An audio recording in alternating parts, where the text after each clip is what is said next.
नमस्कार साथियों, शर्वा क्लासेज में सभी साथियों का हार्दिक स्वागत है। साथियों, सेकंड ग्रेड के जो मेरे साथी एग्जाम दे रहे हैं उनके लिए अपनी पीवाईक्यू सीरीज चल रही है। आज का अपना टॉपिक रहेगा, क्योंकि अपने टॉपिक वाइज टेस्ट सीरीज शुरू कर रखी है, तो आज का अपना टॉपिक रहेगा आरपीसी सेकंड ग्रेड के मेरे जितने भी विद्यार्थी है, मेरे साथी है, उनके लिए बड़ा महत्वपूर्ण बिंदु। और आज का अपना संदर्भ रहेगा पेपर फर्स्ट के संदर्भ में अपन अपने पीवाईक्यू सीरीज आज देंगे, और उसमें राजस्थान के भौतिक प्रदेश जो है उसके संदर्भ में, राजस्थान के भौतिक प्रदेश है उसके संदर्भ में महत्वपूर्ण सीरीज आज आने वाली है। तो सभी साथी जुड़े और आपके अपने सर्वा क्लासेज यूट्यूब चैनल को सब्सक्राइब कर लें। आपके अपने सर्वा क्लासेज यूट्यूब चैनल जो है उसको सब्सक्राइब कर लें साथियों, ताकि जैसे ही क्लास अपलोड होती है तो उसका बेल आइकन भी ओपन कर ले आप, ताकि जैसे क्लास अपलोड होती है तो आप तक उसका नोटिफिकेशन आ जाए। शुरू करते हैं आज की क्लास को इन्हीं शब्दों के साथ कि बेहतर से बेहतर की तलाश कर, मिल जाए नदी तो समंदर की तलाश कर, टूट जाता है शीशा अक्सर पत्थर की चोट से, टूट जाए पत्थर ऐसा शीशा तलाश कर, टूट जाए पत्थर ऐसा शीशा तलाश कर। तो बड़े डेडिकेशन के साथ में, लगन के साथ में अपने एग्जाम में आपको शामिल होना है, कॉन्फिडेंस के साथ शामिल होना है, ओवर कॉन्फिडेंस ना होकर के कॉन्फिडेंस के साथ शामिल होना, ताकि आप अपने मिशन में सफल हो सको। पहला प्रश्न आ चुका है आपकी स्क्रीन पे, आज की सीरीज का पहला प्रश्न। पहला प्रश्न है कि राजस्थान के संदर्भ में सही कथन कौन सा है। तो सही कथन पूछा है साथियों, तो प्रश्न को ध्यानपूर्वक पढ़ें, उसमें पूछा क्या गया है। बहुत बार ऐसा होता है कि प्रश्न पूछते का कुछ और है और अपन समझ कुछ और लेते हैं, तो वो अपना हेजिटेशन होता है, सभी के होता है, लेकिन थोड़ा सा अपन देखेंगे कि बड़ी तसल्ली से प्रश्न को पढ़ें और उस प्रश्न को समझ करके उसका उत्तर दें। तो सही कथन पूछा है, तो भारत का क्षेत्रफल की दृष्टि से सबसे बड़ा राज्य राजस्थान, यह भारत का क्षेत्रफल का 10.41% भाग रखता है। बिल्कुल सही है, ठीक है। यहां भारत की जनसंख्या का 2.24% भाग निवास करता है। और अगला बिंदु है सभी कथन सत्य है। अगला बिंदु है सभी कथन सत्य है।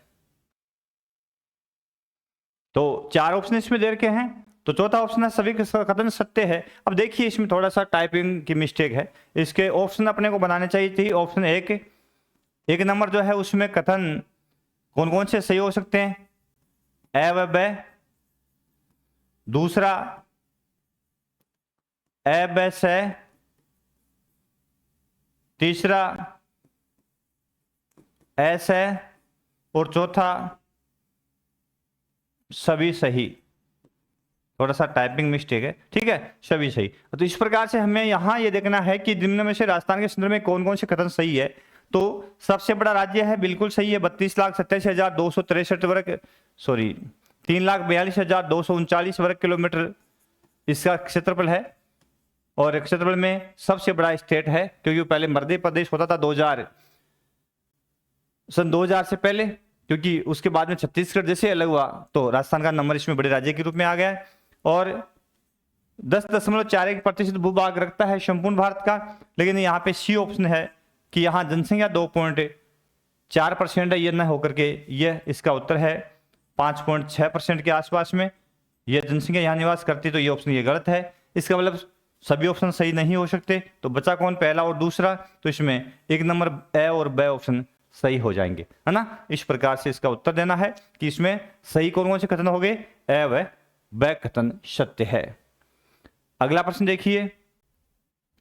अगला प्रश्न आपके समक्ष आ चुका है कि राजस्थान के भौतिक प्रदेश का क्षेत्रफल की दृष्टि से अवरोही क्रम कौन सा है। अब भौतिक प्रदेश मुख्य रूप से राजस्थान के 4 है, पश्चिम अरुणाचल प्रदेश है, अरावली प्रदेश है, पूर्वी मैदानी प्रदेश है और हाड़ौती का पठार है। तो इसमें सबसे बड़ा कौन सा है, उसके बाद में अवरोही क्रम पूछा है, तो बड़े से छोटे क्रम में। तो सबसे बड़ा भौतिक प्रदेश पश्चिम अरुणाचल प्रदेश आपको पता ही है, ठीक है ना। और उसके बाद में अगला लिखा है अरावली, फिर पूर्वी मैदान, फिर हाड़ौती। अब यदि हम इनका क्षेत्रफल देखेंगे तो पश्चिम अरुणाचल प्रदेश की बात करें तो यह 61.11% 1% भूभाग अपने पास रखता है, ठीक है। और अरावली की बात करें तो लगभग ये 9% भूभाग अपने पास रखता है। पूर्वी मैदानी प्रदेश की बात करें तो 23.3% भूभाग अपने पास रखता है। हाड़ौती के पठार की बात करें तो 6.89% भूभाग अपने पास रखता है। अब सबसे बड़ा कौन सा हो गया, पश्चिमी मरुस्थलीय प्रदेश, तो पश्चिमी मरुस्थलीय प्रदेश, उसके बाद में पूर्वी मैदान तो पूर्वी मैदान, उसके बाद में अरावली प्रदेश तो अरावली, और चौथा हाड़ौती तो हाड़ौती। इसका मतलब बी ऑप्शन इसमें राइट हो जाएगा। तो आपको पता है कि किस भूभाग में कितना प्रतिशत भूभाग है, उसके अकॉर्डिंग आप सही करोगे, तो इसमें राइट कौन सा हो जाएगा, बी ऑप्शन इसका राइट हो जाएगा। ठीक है, अगला प्रश्न देखिए। अगला प्रश्न है कि निम्न में से सुमेलित कौन सा नहीं है, सुमेलित नहीं है पूछ लिया है। तो अभी मैंने बताया था भौतिक भूभाग और उनका क्षेत्रफल प्रतिशत में, तो पश्चिम मरुस्थल राजस्थान के कुल भूभाग के कितने प्रतिशत भाग पे है, 61.11% भूभाग पे। अरावली प्रदेश 9%, पूर्वी मैदान 23%, 23.3, और हाड़ौती का पठार 11। ये इसमें गलत है, ठीक है ना। तो डी ऑप्शन इसमें सुमेलित नहीं है, क्योंकि ये 6.89% के आसपास में भूभाग है। ठीक है, तो इसमें डी ऑप्शन इसका सुमेलित नहीं है। अगला देखिए, अगला प्रश्न आपकी स्क्रीन पे आ चुका है साथियों कि राजस्थान के पश्चिमी मरुस्थल के संदर्भ में गलत कथन कौन सा है। वही बात है, गलत पूछ लिया। तो पश्चिमी मरुस्थल, यहां राज्य की 40% आबादी निवास करती है पश्चिम मरुस्थलीय प्रदेश में, बिल्कुल सही बात है, 40% आबादी निवास करती है 61.11% भूभाग में। यहाँ औसत वर्षा 10 से 50 सेमी होती है, बिल्कुल सही है, यहाँ वर्षा बहुत कम होती है ना। 50 सेमी समवर्षा रेखा के पूरा पश्चिमी भाग है पूरा प्रदेश। यहाँ शुष्क वनस्पति का अभाव है, नहीं, यहाँ तो शुष्क वनस्पति ही पाई जाती है मुख्य रूप से, है ना, कांटेदार वनस्पति, ये इसमें गलत है। यह ग्रेट पैलियो आर्कटिक मरुस्थल का भाग है जो कि अफ्रीका में है, तो इसी का ये पूर्वी विस्तार है, तो ये भी बात राइट है इसकी। तो गलत कौन सा है कि यहाँ शुष्क वनस्पति का अभाव है। अभाव कहाँ है, यहाँ वनस्पति जो पाई जाती है वो सारी शुष्क प्रदेश की वनस्पति ही पाई जाती है। तो कथन गलत पूछ लिया, तो ये इसमें गलत हो जाएगा। अगला प्रश्न देखिए साथियों, अगला प्रश्न है कि निम्न कथनों पर विचार कीजिए। कथन 1 क्या कहता है कि राजस्थान का पश्चिमी मरुस्थल वनस्पति विहीन भाग है, ठीक है। कथन 2 कहता है यहाँ वर्षा बहुत कम होती है, बिल्कुल सही है, क्योंकि वर्षा बहुत कम होती है, इसी कारण पश्चिमी मरुस्थल जो है वनस्पति विहीन प्रदेश है। तो यहाँ पे कथन 1 सही है, बिल्कुल है, कथन 1 और 2 दोनों सही, बिल्कुल सही, कथन दोनों सही है। कथन 1 दूसरे की व्याख्या करता है, सी ऑप्शन, और दोनों गलत, ये हो नहीं सकता, इसमें व्याख्या करता है, क्योंकि यहाँ वर्षा बहुत कम होती है, इसी कारण से इस विभाग में वनस्पति कम पाई जाती है, यह वनस्पति विहीन प्रदेश है। ठीक है, अगला प्रश्न देखो। अगला प्रश्न है कि निम्न में से गलत कथन कौन सा है। तो गलत पूछा, तो देखिए चंदन नलकूप को थार का घड़ा कहते हैं, बिल्कुल सही है। चंदन नलकूप लाठी सीरीज में है तो थार का घड़ा कहते हैं इसको। इस नलकूप से मीठा पानी प्राप्त होता है, बिल्कुल सही है। यह लाठी सीरीज में स्थित है, यह भी सही है। लाठी सीरीज जिसमें ये पोखरण से मोहनगढ़ तक की जो जलपट्टी है उसको लाठी सीरीज कहते हैं, बिल्कुल सही है। इसका पानी पीने योग्य नहीं है, बिल्कुल पीने योग्य है, तो इसमें गलत ही है। कथन कौन सा गलत है, तो गलत है कि इसका पानी पीने योग्य नहीं है, बिल्कुल पीने योग्य पानी है, क्यों नहीं है, तो ये इसमें गलत कथन है। तो गलत कथन आपको छांटना होगा इसके अंदर, आसानी से आप छांट पाओगे तो आपका प्रश्न है जिली सरल हो जाएगा। अगला प्रश्न देखो, अगला प्रश्न साथियों की पश्चिमी मरुस्थल का भाग नहीं है। पश्चिमी मरुस्थल का भाग नहीं है, शुष्क मरुस्थल, आर्य शुष्क मरुस्थल, आर्द्र मरुस्थल, इनमें से कोई नहीं। तो पश्चिमी मरुस्थलीय प्रदेश को 2 भागों में बांटा गया है, एक नंबर तो शुष्क और एक अर्ध शुष्क, ठीक है। ये 2 भाग पश्चिमी मरुस्थलीय प्रदेश के हैं, तो इसमें आर्द्र मरुस्थल तो है ही नहीं, आर्द्र मरुस्थल कैसे कहेंगे इसको, तो ये तो है नहीं, इसका मतलब भाग नहीं है, तो ये इसका ऑप्शन गलत हो जाएगा। आर्द्र मरुस्थल सी इसका भाग नहीं है, ठीक है। अगला देखो, अगला प्रश्न है, चल रही है, निम्न में से गलत कथन कौन सा है।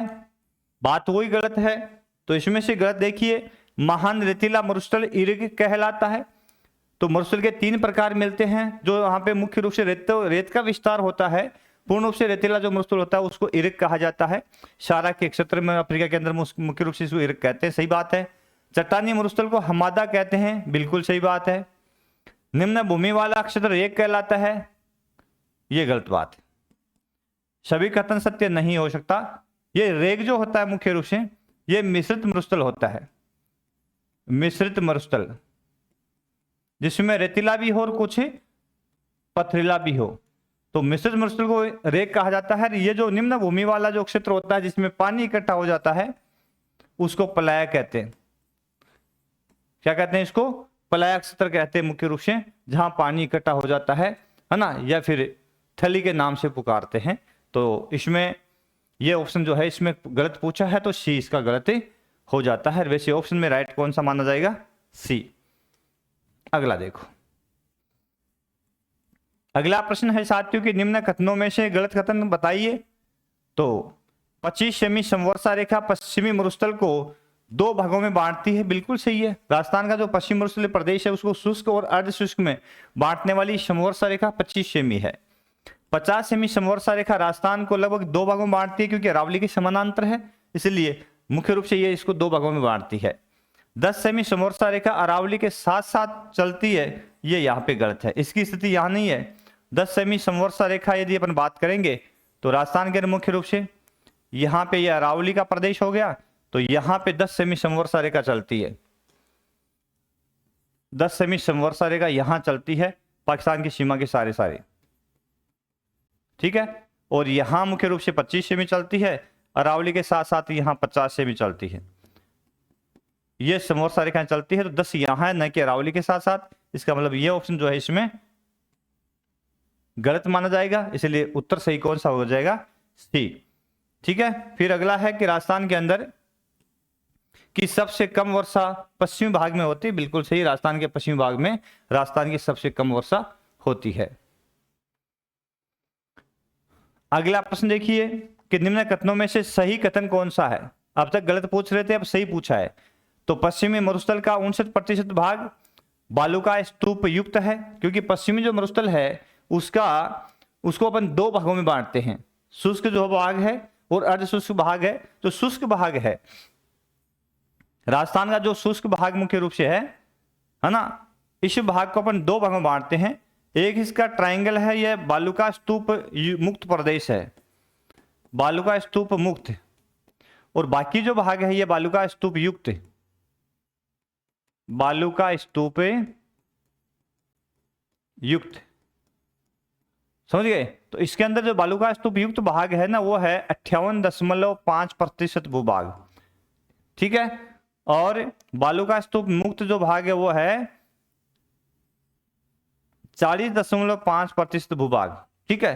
तो इसमें क्या लिखा है कि पश्चिम मरुस्थल का 59% भाग लगभग बालू का स्तूप युक्त है।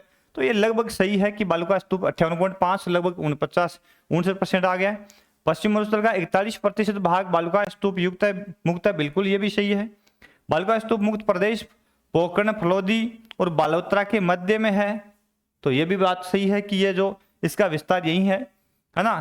तो ये फलोदी, पोकरण और बालोतरा नया जिला बन गया अब, तो ये भी बात सही है। सभी कथन सत्य है, तो इसमें राइट कौन सा हो जाएगा, सभी कथन सत्य है, ठीक है ना। तो प्रत्येक कथन पर अपने को विचार करना होगा, क्योंकि आरपीसी वर्तमान पैटर्न के अनुसार सभी कथनों पर विचार आपको पता करवाती है, तो हमें प्रत्येक बिंदु याद होना अति आवश्यक है, तब जाकर के अपन सही आंसर दे पाएंगे। अगला है पश्चिमी भाग में पाए जाने वाला अर्धचंद्राकार बालू का स्तूप कौन सा है। तो अर्धचंद्राकार जो बालू का स्तूप मुख्य रूप से होते हैं उसको क्या बोलते हैं, बरखान बोलते हैं। बहुत बार आया हुआ प्रश्न है। अनुप्रस्थ बालू का स्तूप क्या होता है कि हवा इस प्रकार से चल रही है, ठीक है, और उसके सामने यदि कोई इस प्रकार से टीला बन जाए, है ना, तो ये अनुप्रस्थ होता है। दूसरा है अनुदैर्ध्य, हवा की दिशा के समानांतर इस प्रकार से कोई अवरोध हो जाए, तो इस प्रकार कोई यदि टीले बन जाते हैं, बालू का स्तूप बन जाते हैं इस तरह के, तो उसको बोलते हैं अनुदैर्ध्य। और बरखान किस प्रकार से है, तो हवा के समानांतर उसकी मुख्य रूप से भुजाएं निकली होती है। इस प्रकार का बालू का स्तूप जो होता है इसको बरखान कहा जाता है, ठीक है। और उसके बाद शीप जो होता है वो बरखान का आधा भाग होता है, एक भुजा होती है इसमें, इसको शीप कहते हैं, ठीक है। ध्यान रखिएगा, विस्तार से क्लास अपनी डाली हुई है। अगला प्रश्न देखो, निम्न में से सही कथन कौन सा है। सही पूछ लिया साथियों, इसका उत्तर किस प्रकार से देंगे। देखिए, आकलवुड फॉसिल पार्क में जुरासिक काल के काष्ठ जीवावशेष मिले, बिल्कुल सही है। और ये राजस्थान के मुख्य रूप से पश्चिम मरुस्थलीय प्रदेश का जो शुष्क भाग है ना, बालू का स्तूप मुक्त जो प्रदेश है उसमें स्थित मुख्य रूप से जैसलमेर के दक्षिण के अंदर ये आकलवुड फॉसिल पार्क स्थल पाया जाता है, ठीक है। बरमसर, लावा, कन्नौड, भाकरी आदि जैसलमेर के रन है, बिल्कुल जैसलमेर में पाए जाने वाले प्रमुख रन या प्लाया झीलें। जालोर की ग्रेनाइट और मालानी रायोलाइट की पहाड़ियां इंसेलबर्ग का उदाहरण है। बिल्कुल, इंसेलबर्ग वो पहाड़ियां जो अवशिष्ट पहाड़ियों के रूप में पाई जाती है। अवशिष्ट पहाड़ियां बीच बीच में नजर आती है, इनको इंसेलबर्ग कहा जाता है। ठीक है ना, क्या कहते हैं इनको? इंसेलबर्ग। तो सभी कथन सत्य है, बिल्कुल सभी कथन सत्य है, कोई दिक्कत इसमें नहीं लग रही मेरे को, तो सभी कथन इसके सत्य है। अगला है तोरावाटी। तोरावाटी के नाम से किसे जाना जाता है? तो कांतली नदी का बेसिन, नागौर उच्च भूमि, लूनी बेसिन, या इनमें से कोई नहीं। तो कांतली नदी जो सीकर के अंदर है, जो खंडेला की पहाड़ी से निकलती है, उसको तोरावाटी या शेखावाटी को तोरावाटी कहा जाता है मुख्य रूप से। नागौर उच्च भूमि, लूनी बेसिन को मुख्य रूप से गोडवाड़ कहा जाता है, गोडवाड़ प्रदेश या गोडवाड़ प्रदेश। ठीक है, तो इसमें राइट हो जाएगा पहला ऑप्शन, कांतली नदी का प्रवाह क्षेत्र। अगला है घग्गर नदी के संदर्भ में सही कथन नहीं है। तो घग्गर मुख्य रूप से शिवालिक श्रेणी से निकल के आती है, पंजाब और हिमाचल प्रदेश, पंजाब में प्रवाहित होने के बाद में राजस्थान में प्रवेश करती है हनुमानगढ़ में, और हनुमानगढ़ में प्रवेश करने के बाद हनुमानगढ़ और गंगानगर में ये प्रवाहित होती है। इसको मृत नदी भी कहा जाता है, तो इसे मृत नदी कहते हैं, बिल्कुल सही है। यह आंतरिक प्रवाह की नदी है। हरियाणा में इसे नाली कहते हैं, बिल्कुल सही है। ये गंगानगर हनुमानगढ़ में प्रवाहित होती है, राजस्थान के अंदर इन्हीं भागों में प्रवाहित होती है। और घग्गर बेसिन में गेहूं और चावल की कृषि होती है, बिल्कुल सही बात है। ऑप्शन 5 दे दिए टाइप बी में, है ना। घग्गर नदी से चूरू जिले में सिंचाई होती है, संभव हुई है, तो ये बात इसमें गलत है, ई ऑप्शन गलत है ना। तो यहाँ पे ए ऑप्शन तो वैसे देना चाहिए था कि इनमें से, यदि मैंने ऑप्शन या इसको खाली छोड़ा है, 5 ऑप्शन अभी हाल ही में आरपीसी ने जो नया पैटर्न लागू किया है परीक्षा प्रणाली का, जिसके अंदर आपको एक 5 ऑप्शन मिलेगा, और जिस प्रश्न को आप अटेम्प्ट नहीं कर रहे हैं साथियों, तो उसमें 5वां ऑप्शन आपको फिल करना है, उसको ब्लैक करना है। यदि आपने नहीं किया तो ऑलरेडी आप एग्जाम से बाहर हो जाओगे। उसके लिए 10 मिनट आपको एक्स्ट्रा मिलेंगे एग्जाम के बाद। तो जो प्रश्न आपको नहीं करने हैं, जिनको आपने अटेम्प्ट नहीं किया है, उन प्रश्नों का ऑप्शन 5वां ई ऑप्शन जो है उसको ब्लैक करना है, गोला काला करना है। छोड़ के मत आ जाने, यदि छोड़ के आ गए तो आपको ऑलरेडी एग्जाम से आपका जो आंसर शीट है वो चेक भी नहीं होगी, और उससे पहले भी आपको आउट कर दिया जाएगा। किस आधार पे? कि आपने आरपीसी के नियमों की अवहेलना की है, और 5वां ऑप्शन जिसको फिलअप करना था वो नहीं किया है। ठीक है ना, तो यह बात भी ध्यान रखिएगा, 5 ऑप्शन इस रूप में आएगा। अगला प्रश्न देखो, अगला प्रश्न है कि राजस्थान में सूर्य की सर्वाधिक तिरछी किरणें कहां पड़ती है? गंगानगर, चूरू, बांसवाड़ा, जैसलमेर। तो गंगानगर के अंदर। ठीक है, अब मुख्य रूप से आप देखोगे ये राजस्थान और यहां पे गंगानगर अपना जिला तिरछी क्यों पड़ती है? देखो, इधर से अपनी एक रेखा गुजरती है, कर्क रेखा। सूर्य की आभासी गति होती है मुख्य रूप से कर्क और मकर रेखाओं बीच में, इन दो के बीच में ही ये मकर रेखा मान लेते हैं। इन दो के बीच में सूर्य की आभासी गति होती है। इससे अधिक उत्तर में पृथ्वी का भाग सूर्य के सम्मुख उत्तरी भाग नहीं जाता। कर्क रेखा 21 जून को सूर्य चमकता है, 22 दिसंबर को मकर रेखा पर चमकता है। समझ गए? इससे ऊपर नहीं जाता। अब बताओ कि ये भाग जो है बांसवाड़ा यहां पे है, तो बांसवाड़ा तो कर्क रेखा पर सीधा है, तो यहां पे सीधी रेडिएशन आ रही, सीधी किरणें आ रही। समझ गए? लेकिन गंगानगर की साइड में सूर्य कभी नहीं पहुंचता, इसलिए राजस्थान का यह भाग सदैव सूर्य की किरणों से तिरछापन लिए रहता है। तो सबसे अधिक तिरछी किरणें कहां रहती है? गंगानगर में। सीधी कहां रहती है? बांसवाड़ा के अंदर। ठीक है, क्योंकि यह कर्क रेखा पर स्थित है। कारण मैंने आपको बता दिया कि सूर्य की आभासी गति जो मुख्य रूप से होती है पृथ्वी पर कर्क और मकर रेखाओं के बीच में होती है। तो राजस्थान कर्क रेखा के पूरा का पूरा उत्तर में है, उपोष्ण कटिबंध में है। इस कारण से मुख्य रूप से सूर्य किरणें यदि सीधी पड़ती है कर्क रेखा पर 21 जून को, तो सिर्फ बांसवाड़ा और डूंगरपुर प्रतापगढ़ वाला इलाका है यही पड़ती है। बाकी जिलों के अंदर तिरछी होती होती गंगानगर में पूर्णतः तिरछी हो जाती है। ठीक है, कारण पूछ लिए किस कारण से ऐसा होता है, तो पता होना चाहिए आपको ना। अगला प्रश्न, राजस्थान के किस जिले में कर्क रेखा गुजरती है? किस जिले से? तो अभी मैंने बताया बांसवाड़ा से। ठीक है, बांसवाड़ा से और डूंगरपुर के दक्षिण छोर को छूती हुई जाती है। तो बांसवाड़ा और डूंगरपुर 2 है, तो यहाँ डूंगरपुर ऑप्शन नहीं है, तो बांसवाड़ा सही है, और डूंगरपुर भी। ठीक है, दोनों इसमें बांसवाड़ा और डूंगरपुर और कितनी लंबाई है 26 किलोमीटर राजस्थान से गुजरती कर्क रेखा। अगला देखो, राजस्थान के साथ अंतर्राज्यीय सीमा लंबाई के संदर्भ में सही कथन नहीं है। तो अपने दूसरे राज्यों के साथ में राजस्थान की सीमा लगती है उसके संदर्भ पंजाब के साथ में राजस्थान की सीमा 89 किलोमीटर और न्यूनतम सबसे छोटी सीमा मध्य प्रदेश के साथ में 1600 किलोमीटर, अधिकतम सबसे लंबी सीमा हरियाणा के साथ में 1262, गुजरात के साथ में 1022। ये इसमें ऑप्शन सुमेलित नहीं है डी वाला, क्योंकि गुजरात के साथ में 1022 लगती है, तो ये इसमें गलत है 1022 किलोमीटर। ठीक है ना, तो 1022 किलोमीटर यदि यहाँ होता तो सही होता, 1012 है, इसका मतलब ये सुमेलित नहीं है, तो ये गलत हो जाएगा। ठीक है, अगला प्रश्न देखो, उत्तर प्रदेश 877 यहाँ पे नहीं दे रखी है। अगला है राजस्थान की स्थलीय सीमा कितनी है। तो राजस्थान की स्थलीय सीमा चारों की सीमा की बात करें तो 5920 किलोमीटर है कुल। इसमें से अंतरराष्ट्रीय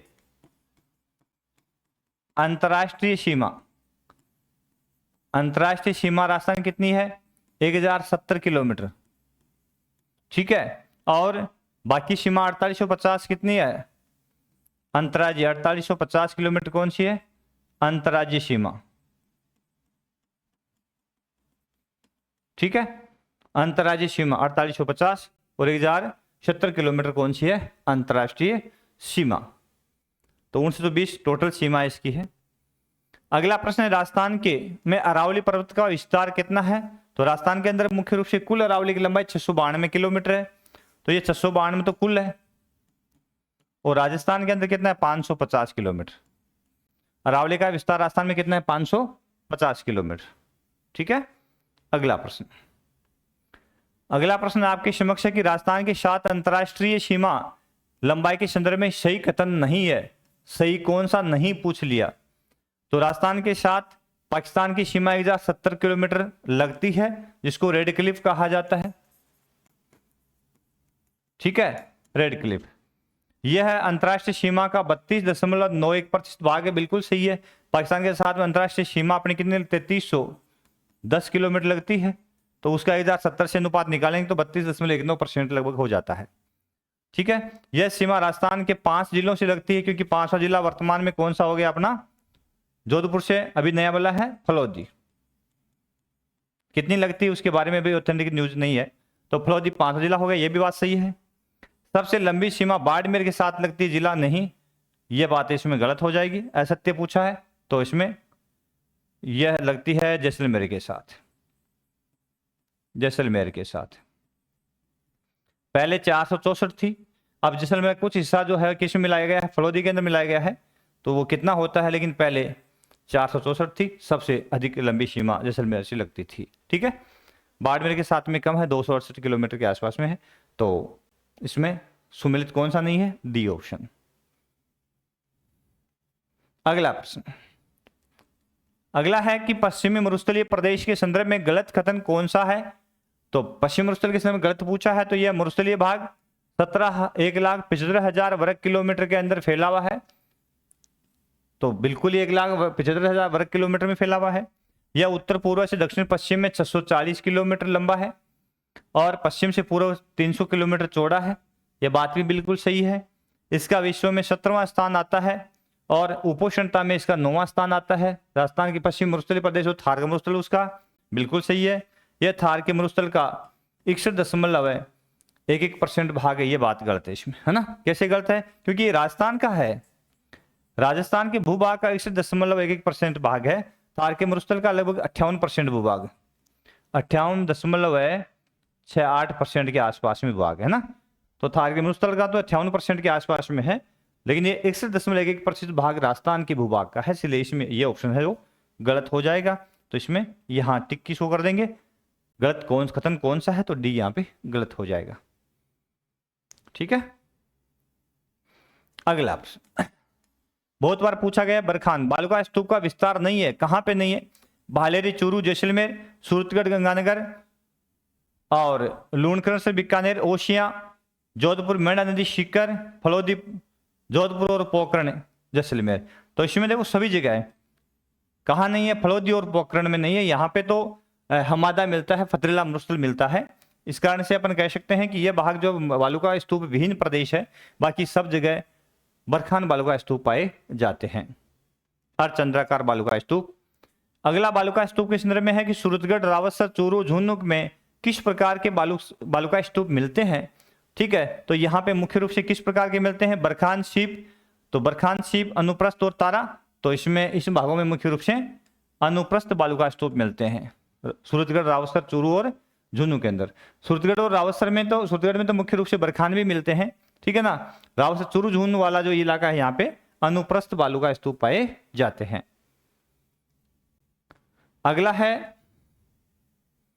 अगला प्रश्न है, बालुका स्तूप मुक्त प्रदेश के संदर्भ में सही कथन कौन सा है? तो अभी बताया मैंने, बालुका स्तूप मुक्त प्रदेश जो मुख्य रूप से 40.5% भूभाग पे फैला हुआ है, राजस्थान के पश्चिमी अर्ध शुष्क भाग के। तो यहाँ जुरासिक और मायोसीन काल के अवशेष पाए गए हैं। बिल्कुल यहाँ पे पाए जाने वाले जो अवशेष है वो जुरासिक और मायोसीन काल के हैं। यहाँ आक्कलवुड फॉसिल पार्क है जिसमें प्राचीन जीवांश और वनस्पतियों के अंश मिले हैं। ठीक है, यह भी बात बिल्कुल सही है। यह संपूर्ण भाग पथरीला है, तो यह पथरीले प्रदेश में ही है, बिल्कुल सही है। सभी कथन सत्य, तो राइट आंसर क्या है इसके? सभी कथन सत्य है। ठीक है, तो बालुका स्तूप मुक्त प्रदेश के संदर्भ में सही कथन, सभी कथन यहाँ पे सही है साथियों। अगला प्रश्न धन्यवाद के रूप में। तो सभी साथियों का बहुत बहुत धन्यवाद। सर्वाक क्लासेज यूट्यूब चैनल को प्लीज सब्सक्राइब कर लें, डाउनलोड कर लें अपना एप्लीकेशन गूगल प्ले स्टोर से, जिसके ऊपर संपूर्ण टेस्ट सीरीज और जियोग्राफी का संपूर्ण जो सिलेबस है आप तक उपलब्ध हो जाएगा। जो साथी कक्षा 12 के विद्यार्थी है उनके लिए भी अपना यूट्यूब चैनल जो है, अपनी एप्लीकेशन जो है उसमें संपूर्ण कोर्स अपन डाल रहे हैं। तो उन साथियों को जो कक्षा 12 के विद्यार्थी हैं उनको भी आप जोड़ सकते हैं और अपने चैनल का लाभ उनको दिलवा सकते हैं। तो धन्यवाद, फिर मिलेंगे अगली क्लास में। तब तक के लिए जय हिंद, जय भारत। थैंक यू दोस्तों।